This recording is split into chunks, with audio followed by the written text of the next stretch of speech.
রাজপ্রাসাদের প্রাচীন ভাণ্ডারে পাওয়া বইয়ের ভবিষ্যদ্বাণী সবাইকে নতুন চিন্তায় ফেলল। সেখানে স্পষ্ট লেখা ছিল, অভিশপ্ত মণি ছিল কেবল এক দ্বার। এর পেছনে রয়েছে আরও ভয়ঙ্কর শক্তি, যা জন্ম নিয়েছে মানুষের লোভ থেকে। এই বাক্য পড়ে তাহমিদ বললেন, এর মানে মণি ধ্বংস হলেও অশুভ শক্তির আসল উৎস রয়ে গেছে। আমাদের খুঁজে বের করতে হবে সেই স্থান। রাজকুমারী সঙ্গে সঙ্গে বললেন, আমি যন্ত্রণার ভিতর দিয়ে গিয়েছি, এবার আমি শুধু দর্শক হয়ে থাকব না, এই যাত্রায় আমিও যাব। আরিয়ান মাথা নাড়ল, তার চোখে ক্লান্তি থাকলেও ভেতরে ছিল অটল দৃঢ়তা। নতুন যাত্রা শুরু। তিনজন বেরিয়ে পড়ল অজানা এক পথে।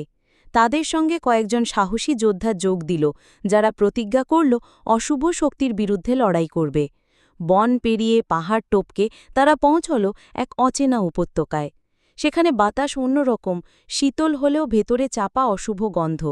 মাটিতে পুরনো হাড়, গাছের গায়ে খোদাই করা অদ্ভুত চিহ্ন দেখা যাচ্ছিল।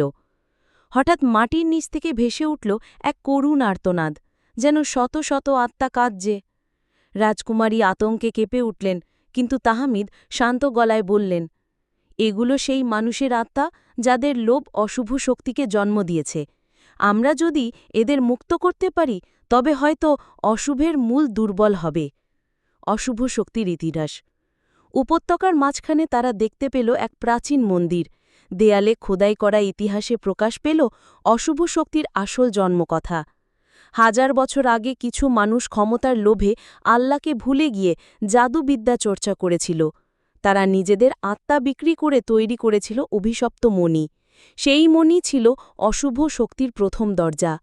আরিয়ান গভীর শ্বাস নিয়ে বলল, তাহলে আমাদের যুদ্ধ কেবল একটি পাথর ভাঙার জন্য নয়, বরং সেই লোভ আর পাপের ইতিহাস মুছে ফেলার জন্য। ঠিক তখনই মন্দিরে ছায়া থেকে বেরিয়ে এলো এক অচেনা মানুষ। তার পরনে কালো পোশাক, হাতে লাঠে, চোখে অদ্ভুত লাল আলো।